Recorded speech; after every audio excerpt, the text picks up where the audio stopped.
Cette femme, euh, Anne, elle recevait des moqueries, elle subissait des moqueries chaque jour, des humiliations de la part de sa rivale, Pénina. Amen. Cette femme voyait ses enfants grandir et cette femme se moquait d'elle parce qu'elle arrivait à donner des enfants à Elkanah, alors que elle, Anne, qui était pourtant la femme selon le cœur d'Elkanah, ne parvenait pas à enfanter des enfants.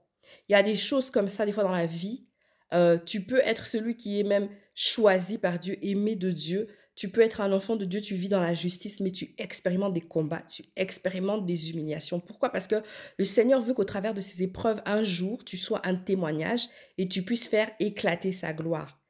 Anne a persévéré dans la justice et elle a persévéré dans la recherche du Seigneur. Amen. Anne, elle a dit, je vais aller devant mon Dieu, mon Créateur, et lui rappeler sa parole.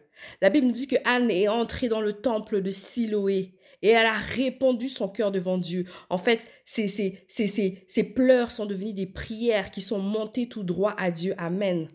J'aime cette chanson de la sœur Sandra Mbouyi avec maman Laure Mbongo. Elles ont chanté Lokola anana tempelo nasilo abelela kiyo yakelaye moningami ya tango nyoso papa Yeshua Amashi. Amen.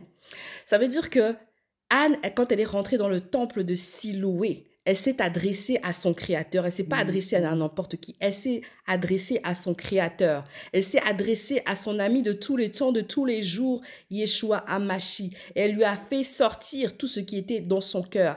Elle a répondu son cœur devant lui. Et moi, j'aime chanter cette chanson. Et quand je chante cette chanson, vous savez, je pleure.